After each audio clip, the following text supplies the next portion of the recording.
অসুস্থ বুড়ি মাকে ডাক্তার ছেলে হাসপাতাল থেকে ধাক্কা মেরে বের করে দিল। তারপর যা হল।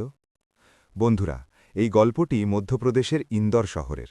সকাল ঠিক ৯টা বেজেছিল। শহরের সবচেয়ে দামি আর ঝকঝকে হাসপাতালের বাইরে মিডিয়ার গাড়ি দাঁড়িয়েছিল।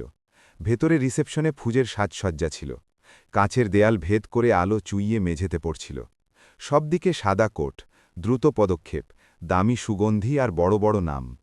এই হাসপাতালেই আজ একটা সেমিনার ছিল।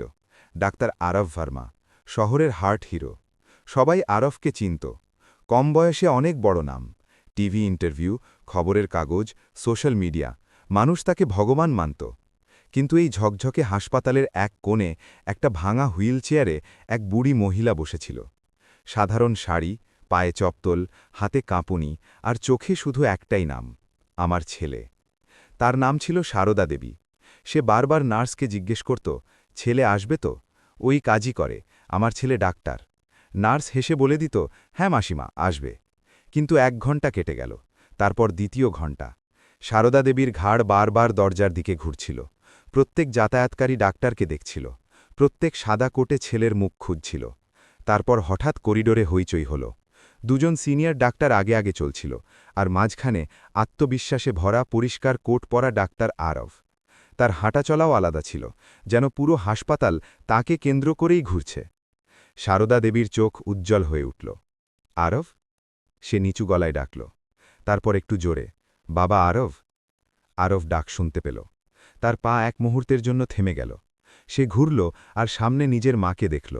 সেই মা, যার হাতের রেখা সে ছোটবেলায় গুনেছিল, যে তাকে খাইয়ে নিজে খালি পেটে জল খেয়ে ঘুমিয়ে পড়া শিখেছিল। কিন্তু আজ আরবের চোখে চেনা পরিচিতি নয়, অস্বস্তি ছিল। আশেপাশে তার সিনিয়ররা দাঁড়িয়েছিল, জুনিয়র ডাক্তার ছিল, স্টাফ ছিল। মা হুইলচেয়ার থেকে ওঠার চেষ্টা করতে লাগল। বাবা, তুই এসেছিস? সে টলমল পায়ে এগিয়ে গেল। সে ২ হাত বাড়িয়ে দিল, যেন বহু বছর পর কোনো হারানো খাজানা খুঁজে পেয়েছে। আরব একটা হালকা পা পিছিয়ে নিল। ব্যাস, একটা ছোট্ট পদক্ষেপ। কিন্তু মা দেখে নিল। তার হাত বাতাসেই থেমে গেল। বাবা, তার গলা কেঁপে গেল। আরব এদিক ওদিক তাকাল। সবার নজর তার দিকেই ছিল। সে জড়িয়ে ধরা এড়িয়ে গিয়ে শুধু এইটুকু বলল, মা, এখন আমার কাছে সময় নেই। সারদা দেবী ঘাবড়ে গেল। আচ্ছা আচ্ছা, কাজ জরুরি হয়। তারপর সে ধীর গলায় বলল, পা খুব ব্যথা করছে বাবা, ডাক্তার বলেছিল হার্ট দুর্বল। আরবের মুখ কঠোর হয়ে গেল। মা, তোমাকে এখানে রাখার খরচ অনেক বেশি, এই হাসপাতাল তোমার জন্য নয়। মা বোঝার চেষ্টা করল। তুই তুই তো ডাক্তার, তুই দেখবি তো, টাকা কেন? আরব গভীর শ্বাস নিল। আমি এখানে রোগীদের দেখি, আত্মীয়দের নয়, আর এটা কোনো ধর্মশালা নয়। করিডোরে নিস্তব্ধতা ছড়িয়ে পড়ল। মায়ের ঠোঁট কাঁপতে লাগল। আমি আমি তো শুধু। সে কথা শেষ করতে পারল না। তার হাঁটু দুর্বল হয়ে পড়ল, আর সে ধীরে ধীরে মাটিতে বসে পড়ল। আরবের ভেতরে কিছুই নড়ল না। সে পাশে দাঁড়ানো গার্ডকে ইশারা করল, এনাকে বাইরে নিয়ে যান, ডিসচার্জ করে দিন। গার্ড ইতস্তত করল, স্যার, উনি আপনার? আরবের গলা ঠান্ডা ছিল। প্রফেশনাল থাকো। গার্ড হুইলচেয়ার টানল। মাসিমা, আসুন। সারদা দেবী শেষবার আরবের দিকে তাকাল। বাবা, বাইরে খুব ঠান্ডা। তার গলা ফিসফিসানিতে পরিণত হয়ে গিয়েছিল। আরাফ নজর ঘুরিয়ে নিল। হুইলচেয়ার ধীরে ধীরে কাচের দরজার দিকে এগোল। চাকার প্রত্যেকটা ঘোরার সাথে সাথে মায়ের হৃদয়ে কিছু একটা ভাঙতে থাকল। দরজা খুলল। বাইরের ঠান্ডা বাতাস ভেতরে ঢুকল, আর এক মা নিজেরই ছেলের ইশারায় হাসপাতাল থেকে বের করে দেওয়া হল। আরব ভেতরে দাঁড়িয়ে থাকল, সোজা, শান্ত, যেন কিছুই হয়নি। কিন্তু সেই মুহূর্তে কেউ জানত না যে সে শুধু নিজের মাকে নয়, নিজের পুরো মানবতাকে ওই দরজার বাইরে ফেলে দিয়েছে। হাসপাতালের কাঁচের দরজা বন্ধ হল, আর সারদা দেবী বাইরে ঠান্ডা বাতাসে একা রয়ে গেল। হুইলচেয়ার ওখানেই থামিয়ে দেওয়া হয়েছিল, যেন এখন তার আর কোনো মানেই নেই। গার্ড ধীরে ধীরে বলল, মাসিমা, আপনি এখানেই বসে যান। তার গলায় দয়া ছিল, কিন্তু মাজবুরিও ছিল। সারদা দেবী কিছু বলল না, শুধু 2 হাত নিজের শাড়িতে মুড়িয়ে নিল, আর হাসপাতালের বিল্ডিংটার দিকে দেখতে লাগল। সেই বিল্ডিং যাকে সে মন্দিরের মতো মনে করেছিল। এখানেই তার ছেলে ছিল, এখানেই তার ভগবান ছিল। তার তখনও মনে হচ্ছিল যে হয়তো আরব বাইরে আসবে, হয়তো বলবে, মা চলো, ভেতরে চলো। সে ওই আশাতেই বসে রইল। এদিকে ভেতরে আরব সেমিনার হলের দিকে এগোচ্ছিল। হাততালির শব্দ গম গম করছিল। স্টেজে তার নাম জলজল করছিল, doctor Arab Barma, inspiration of the generation. সে চেয়ারে বসল, পেছনে স্ক্রিনে তার অপারেশনের ছবি চলছিল। লোকে প্রশংসা করছিল, কম বয়সে এত বড় নাম, দেশের ভবিষ্যৎ এই ছেলে। আরব হালকা হাসির সাথে মাথা নাড়ছিল, কিন্তু প্রতিবার যখনই চোখ বন্ধ করছিল তার ওই একই দৃশ্য চোখে পড়ছিল, মায়ের বাড়িয়ে দেওয়া হাত, তার কাঁপতে থাকা গলা, বাবা। আরব চোখ ঝটকা দিয়ে খুলল। ইমোশনাল হয়েও না, সে নিজেকে বলল, এই সব জরুরি ছিল, আমি এখানে ইমোশনের জন্য আসিনি। সেমিনার শেষ হল, লোকে অটোগ্রাফ নিতে এলো, সেলফি, হাত মেলানো, প্রশংসা। কিন্তু আরবের মন অন্য কোথাও ছিল। সে বাইরে বের হল, কাচের দরজা দিয়ে বাইরে তাকালো। ওখানে সেই বেঞ্চে মা বসেছিল। বাতাস জোর হয়ে গিয়েছিল, সে শাড়িটা শক্ত করে ধরেছিল। আরব এক মুহূর্ত থেমে দেখল, তার ভেতরটা নড়ে উঠল। তারপর সে পকেট থেকে ফোন বের করল, কল করার নাটক করল, আর অন্যদিকে ঘুরে গেল। সে গেল না। ঘণ্টা কেটে যেতে লাগল, বিকেল গড়িয়ে সন্ধ্যা নামল। হাসপাতালের বাইরে লোকজন আসা যাওয়া করতে লাগল। কেউ ওই বুড়ি মহিলার দিকে নজর দিল না। একজন চা বিক্রেতা কাছে এসে থামল। মাসিমা, চা? সারদা দেবী মাথা নাড়ল। টাকা নেই বাবা। সে হাসল। থাকতে দাও মাসিমা, খেয়ে নাও। সে কাগজের কাপ ধরিয়ে দিল। সারদা দেবী দুই হাতে কাপ ধরল, যেন কোনো অমূল্য জিনিস। ভগবান তোমার ভালো করুক। তার গলা কেঁপে গেল। সে চা খাচ্ছিল না, তাতে নিজের ছেলের ছায়া খুঁজছিল। কিছুক্ষণ পর এক বৃদ্ধ লোক কাছে এসে বসল। সাদা দাড়ি, সাধারণ পোশাক, চোখে গভীরতা। সে সারদা দেবীকে দেখল। হাসপাতাল থেকে বের করেই দিল? সে সোজাসুজি জিজ্ঞেস করল। সারদা দেবী চমকে উঠল। না, আমার ছেলে এখানে ডাক্তার, সে গর্বের সাথে বলল। ও ভেতরে কাজ করে। বৃদ্ধ লোকটা কিছুক্ষণ চুপ থাকল, তারপর বলল, যখন ছেলে ভেতরে থাকে আর মা বাইরে বসে থাকে, তখন বুঝে নিও হয়তো মা ভুল, নয়তো দুনিয়া অনেক বদলে গেছে। সারদা দেবী বুঝতে পারল না, শুধু এইটুকু বলল, ও অনেক বড় ডাক্তার, লোকে ওকে ভগবান মানে। বৃদ্ধ হালকা হাসির সাথে বলল, ভগবান যদি নিজের মাকে ভুলে যায় তবে সে আর ভগবান থাকে না, শুধু একটা নাম রয়ে যায়। সারদা দেবীর চোখ ভরে এলো। ও খারাপ নয়, সে বাঁচানোর জন্য বলল। ব্যাস, অনেক বড় হয়ে যাচ্ছে। বৃদ্ধ তার দিকে তাকালো। তার চোখে কোনো প্রশ্ন ছিল না, শুধু সত্যি ছিল। মা, ছেলে বড় হয়ে যাক, এটা গর্বের কথা, কিন্তু যদি সে তোমাকে ছোট মনে করতে শুরু করে তবে সেটা হার। সারদা দেবী চুপ হয়ে গেল।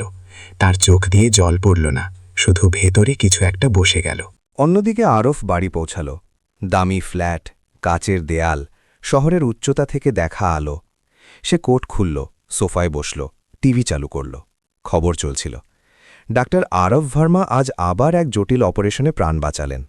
আরব রিমোট রেখে দিল। ঘরে হঠাৎ খুব নিস্তব্ধতা নেমে এলো। তার মনে পড়ল গ্রামের ছোট্ট ঘরটা, মাটির দেয়াল, মায়ের গলা। আরব, পড়ে নে বাবা, তুই বড় মানুষ হবি। সে মাথা ঝটকা দিল। এই সব এখন পেছনে ফেলে এসেছি, সে নিজেকে বলল, কিন্তু ঘুম এলো না। বারবার ওই একই দৃশ্য, মায়ের বাড়িয়ে দেওয়া হাত, তার ঠান্ডা গলা। বাইরে খুব ঠান্ডা বাবা। আরব উঠে জানালার কাছে গেল। নিচে রাস্তা দেখা যাচ্ছিল। হাসপাতাল খুব দূরে ছিল না। তার মনে হলো হয়তো মা এখনও ওখানেই আছে। সে ফোন তুলল, আবার রাখল। না, এসব নাটক, কালও নিজের গ্রামে চলে যাবে। সে লাইট বন্ধ করল, অন্ধকারে শুয়ে পড়ল। কিন্তু প্রথমবারের মতো তার মন তার সাথে ছিল না। আর ওদিকে সারদা দেবী এখনও ওই বেঞ্চেই বসেছিল। রাত গভীর হয়ে গিয়েছিল, বাতাস ঠান্ডা ছিল, কিন্তু তার চোখ এখনও ওই দরজাতেই আটকে ছিল, যেখান দিয়ে তার ছেলে দুনিয়ার ভগবান হয়ে বের হয়, আর যেখান দিয়ে তার মা একটা বোঝা হয়ে বাইরে ছিটকে পড়ে। রাত এখন পুরোপুরি নেমে এসেছিল। হাসপাতালের চকচকে লাইটগুলোও ক্লান্ত হতে শুরু করেছিল। গার্ড বদলে গিয়েছিল, নতুন মুখ এলো, পুরনোরা চলে গেল। কিন্তু সারদা দেবী ওখানেই বসেছিল, বেঞ্চে সোজা হয়ে বসে, যেন কেউ বলেছে, এখানেই থাকো, ও আসবে। ঠান্ডা বাতাস তার শরীরে আছড়ে পড়ছিল। হাত অসাড় হয়ে গিয়েছিল, পায়ে আর শক্তি ছিল না। কিন্তু তার চোখ এখন ওই কাচের দরজাতেই ছিল। ওই দরজায়, যেখান দিয়ে তার ছেলে রোজ সাদা কোটে বের হতো, ওই দরজা দিয়েই আজ তাকে বাইরে ফেলা হয়েছে। সে বারবার নিজেকে বলছিল, ক্লান্ত হয়ে যাচ্ছে হয়তো, ডাক্তারদের অনেক কাজ থাকে, এসে যাবে। পাশে ওই বৃদ্ধ লোকটা এখনও বসেছিল। সে দেখল যে সারদা দেবীর শ্বাস ভারী হচ্ছে, হাত কাঁপছে, চোখ অর্ধেক বন্ধ হতে শুরু করেছে। সে ধীরে ধীরে বলল, আমি এখানেই কাছেই থাকি, গরম চা, একটু কম্বল, ব্যাস এইটুকু সাহায্য করে দিই, তাহলে তোমার ছেলে যখন আসবে তখন তোমাকে এমন কাঁপতে দেখবে না। সারদা দেবী চুপ রইল, তারপর খুব ধীরে মাথা নাড়ল। বৃদ্ধ গার্ডের সাথে কথা বলল। তাকে ভেতরে নিয়ে যাবার অনুমতি ছিল না, কিন্তু বাইরে এক কোণে অল্প একটু জায়গা পাওয়া গেল। সে তাকে সাহারা দিয়ে ওঠাতে লাগল। সারদা দেবীর পা টলমল করছিল। প্রতি পদক্ষেপে সে ঘুরে হাসপাতালের দিকে দেখছিল, যেন ভয় হয় যে যদি ছেলে ওই মুহূর্তেই বাইরে চলে আসে আর সে তাকে মিস করে দেয়। বৃদ্ধ ধীরে ধীরে তাকে নিয়ে গেল। একটা ছোট জায়গা ছিল যেখানে বাতাস কম লাগছিল। সে নিজের পুরনো শালটা তার কাঁধে দিয়ে দিল। তুমি বিশ্রাম করো মা, আমি এখানেই আছি। সারদা দেবীর চোখ ভরে এলো। তুই কে বাবা? সে প্রথমবারের মতো জিজ্ঞেস করল। বৃদ্ধ হালকা হাসল। কখনো আমিও এই হাসপাতালে ডাক্তার ছিলাম। সারদা দেবী চমকে উঠল। ডাক্তার? হ্যাঁ, কিন্তু আমি একদিন এক মাকে এভাবেই বাইরে বসে থাকতে দেখেছিলাম, আর তারপর নিজেকে ভেতরের আয়নায়। তার গলায় কোনো তিক্ততা ছিল না, শুধু অভিজ্ঞতা ছিল। সেদিন আমি আমার কোট খুলে ফেলেছিলাম।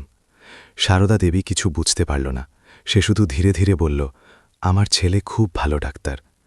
বৃদ্ধ তার দিকে তাকাল। মা, ডাক্তার ভালো হওয়া খারাপ কথা নয়, কিন্তু যদি ডাক্তার হতে গিয়ে মানুষ মরে যায় তবে সেটা হার। সারদা দেবীর চোখ দিয়ে এক ফোঁটা জল পড়ল। সে তাড়াতাড়ি সেটা মুছে নিল। ও খারাপ নয়। সে আবার বলল, ব্যাস, দুনিয়া বদলে গেছে। বৃদ্ধ কিছু বলল না। সে জানত কিছু সত্যি মা নিজের থেকেও শুনতে চায় না। অন্যদিকে আরবের সকাল শুরু হয়ে গিয়েছিল। না ঘুমিয়েই সে আয়নায় নিজেকে দেখল। চোখের নিচে কালো দাগ, মুখ ক্লান্ত। সে নিজেকে বলল, একদিনের ব্যাপার, ও নিজের গ্রামে চলে যাবে। কিন্তু মন এই কথা মানছিল না। সে হাসপাতালে পৌঁছাল। রোজকার মতো দ্রুত পায়ে হাঁটল, কিন্তু যেই তার নজর বাইরের দিকে গেল, তার পা নিজে থেকেই থেমে গেল। সেই বেঞ্চ খালি ছিল। যেখানে মা বসেছিল সেখানে এখন কেউ নেই। আরবের বুক হঠাৎ জোরে ধড়ফড় করতে লাগল। ও চলে গেছে, সে নিজেকে বলল, কিন্তু এবার তার গলায় স্বস্তি ছিল না। সে গার্ডকে ডাকল। কাল যে বয়স্ক মহিলা বসেছিলেন, কোথায় গেলেন? গার্ড বলল, স্যার, এক বৃদ্ধ লোকের সাথে গিয়েছিলেন, উনি এখানেই কাছেই বসেন। আরব বাইরে দেখল। তার নজর এক কোণায় পড়ল। সেখানে সারদা দেবী বসেছিল। কাঁধে একটা পুরনো শাল ছিল। চেহারা আরও দুর্বল লাগছিল। পাশে সেই বৃদ্ধ বসেছিল। আরবের গলা শুকিয়ে গেল। সে দেখল মা কোনো এক অচেনা লোকের সাথে ধীরে ধীরে কথা বলছে। সেই অচেনা লোক মন দিয়ে তার কথা শুনছে। আরবের ভেতরে কিছু একটা বিঁধল। তার মনে হলো যেন কেউ তার মাকে তার থেকে কেড়ে নিয়েছে। সে বাইরে যাওয়ার জন্য এগোলো, আবার থেমে গেল। আমি কেন যাব? সে নিজেকে বলল। আমি কিছু ভুল করিনি। কিন্তু তার পা তার কথা মানছিল না। সে বাইরে বেরিয়ে এলো। সারদা দেবী তাকে দেখল। তার চোখে এখনও সেই একই চমক ছিল। আরব, সে ধীর গলায় ডাকল। আরব কিছু বলল না। বৃদ্ধ লোকটা উঠে দাঁড়াল। সে আরবকে দেখল। চিনে ফেলেছি তো, তুমি সেই ডাক্তার আরব ভার্মা? আরব চমকে উঠল। আপনি আমাকে চেনেন? বৃদ্ধ হালকা হাসি দিল। পুরো শহর চেনে। তারপর সে খুব শান্তভাবে বলল, কিন্তু এই শহর এটা জানে না যে এই মহিলা কে। আরব চুপ রইল। সারদা দেবী কাঁপা গলায় বলল, বাবা, আমি বোঝা হয়ে গেছি কি? আরবের ভেতরে যেন কেউ হাতুড়ি মারল। সে কিছু বলতে পারল না। বৃদ্ধ আরবের চোখের দিকে তাকাল। ডাক্তার সাহেব, কাল আপনি একজন রোগীকে নয়, একজন মাকে এখান থেকে বের করেছিলেন। আরবের মুখ শক্ত হয়ে গেল। আপনি আমার আর আমার মায়ের মাঝে আসবেন না। বৃদ্ধ শান্ত থাকল। আমি মাঝে নেই। আমি তো শুধু ওখানেই দাঁড়িয়ে আছি যেখানে কাল আপনার মানবতা পড়ে গিয়েছিল। আরব কিছু বলতে যাচ্ছিল, তখনই সারদা দেবী হঠাৎ বুকে হাত দিয়ে ঝুঁকে পড়ল। বাবা, শ্বাস। তার গলা ভেঙে গেল। বৃদ্ধ তৎক্ষণাৎ এগিয়ে এলো। মা, আরবের সমস্ত অহংকার এক মুহূর্তেই ভেঙে গেল। সে দৌড়ে মায়ের দিকে এগোল। প্রথমবারের মতো সে তাকে সত্যি সত্যি ধরল, আর প্রথমবারের মতো সে অনুভব করল যাকে সে বোঝা ভাবছিল সেই আসলে তার শিকড়। সারদা দেবী আরবের বাহুতে ঢলে পড়ল। তার মাথা আরবের বুকে লাগল। শ্বাস আটকে আসছিল। ঠোঁট নীল হতে শুরু করেছিল। আরবের আঙুল কাঁপছিল। মা, মা, দেখো আমাকে। তার গলা ফেটে যাচ্ছিল। বৃদ্ধ লোকটা জোরে বলল, ওকে ভেতরে নিয়ে যাও, এখনই। এটা হার্ট ফেলিয়ারের অ্যাট্যাক। আরব এক মুহূর্ত থামল না। সে মাকে কোলে তুলে হাসপাতালের দিকে দৌড়াল। সেই দরজা যা দিয়ে সে কাল মাকে বাইরে বের করে দিয়েছিল, আজ সেই দরজা দিয়েই সে তাকে কোলে তুলে ভেতরে নিয়ে যাচ্ছে। লোকে রাস্তা ছেড়ে দিচ্ছিল। স্টাফরা হতভম্ব ছিল। স্ট্রেচার আনো, আরব চিৎকার করল। আজ তার গলায় ডাক্তার নয়, ভয় পাওয়া ছেলে ছিল। মাকে ইমার্জেন্সিতে শোয়ানো হলো। মনিটর বিপ করতে লাগল। আরব নিজে তার হাতে ক্যানোলা লাগালো। নার্স তার দিকে তাকিয়েছিল। আজ প্রথমবার তারা ডাক্তার আরব ভার্মাকে কাঁপতে থাকা হাতে চিকিৎসা করতে দেখল। আরব মায়ের কানের কাছে ঝুঁকল। মা, আমি এখানেই আছি, কোথাও যেও না। সারদা দেবীর চোখ ধীরে ধীরে খুলল। দুর্বল হাসি এলো। তুই এসেছিস, ব্যাস এটুকুই বলল। আরবের চোখ দিয়ে জল গড়িয়ে পড়ল। সে ফিসফিস করল, আমি এখানেই ছিলাম মা, ব্যাস অন্ধ হয়ে গিয়েছিলাম। মনিটরের লাইন ধীরে ধীরে স্থির হতে শুরু করল। ডাক্তারদের টিম ভেতরে এলো। আরব পিছিয়ে গেল। এখন আর সে জমিনে ছিল না। তার মনে হচ্ছিল যেন তার ভেতরে কিছু একটা ভেঙে অন্য কিছু তৈরি হচ্ছে। অপারেশন থিয়েটারের বাইরে সে ওই বেঞ্চেই বসল, যেখানে কাল মা বসেছিল, মাথা নিচু করে। সেই বৃদ্ধ লোকটা কাছে এসে বসে পড়ল। এখন তুমি ডাক্তার নও, সে ধীরে ধীরে বলল, এখন তুমি ছেলে। আরব ধরা গলায় জিজ্ঞেস করল, আপনি কে? বৃদ্ধ হাসল, কখনো আমিও ডাক্তার অজয় শর্মা ছিলাম, শহরের নাম করা সার্জন। আরব চমকে উঠল, আপনি উনি যার বই আমি পড়েছি? অজয় শর্মা মাথা নাড়ল, হ্যাঁ, আর আমিও এক মায়ের ছেলে ছিলাম। আরবের চোখ ভরে এলো, আমিও নিজের মাকে একদিন এভাবেই একা ছেড়ে দিয়েছিলাম। অজয় বলল, সে সেই রাতেই মারা গিয়েছিল। আরবের শরীর শিউরে উঠল, আমি সেদিন ডাক্তার ছিলাম, কিন্তু ছেলে নয়। আরব কাপা স্বরে বলল, আমিও সেই একই ভুল করে ফেলেছি। অজয় তার দিকে তাকালো। পার্থক্য শুধু এইটুকু, সে বলল, যে তুমি এখনও সুযোগ পেয়েছ। আরবের চোখে ভয় আর আশা একসঙ্গে ভাসছিল। যদি যদি মায়ের কিছু হয়ে যায় তবে? অজয় খুব শান্ত হয়ে বলল, তবে তুমি সারা জীবন ডাক্তার রয়ে যাবে, কিন্তু কখনো মানুষ হতে পারবে না। দরজা খুলল, ডাক্তার বাইরে এলো। সার্জারি সফল হয়েছে, কিন্তু আগামী 24 ঘণ্টা খুব নাজুক। আরবের শ্বাস কিছুটা ফিরে এলো। সে ভেতরে গেল। মা বেডে শুয়েছিল, অক্সিজেন মাস্ক লাগানো ছিল। সে ধীরে ধীরে মায়ের হাত ধরল। প্রথমবারের মতো ওই হাতকে লজ্জা ছাড়া, ভয় ছাড়া, দূরত্ব ছাড়া ধরল। মা, সে ফিসফিস করল। সারদা দেবীর আঙুল হালকা নড়ল। তুই অনেক বড় ডাক্তার হয়ে গেছিস, দুর্বল আওয়াজ এলো। আরব কেঁদে ফেলল, না মা, আমি শুধু আপনার ছেলে হতে চাই। মায়ের চোখ দিয়ে এক ফোঁটা জল পড়ল। সে খুব কষ্টে বলল, ব্যাস এইটুকুই যথেষ্ট।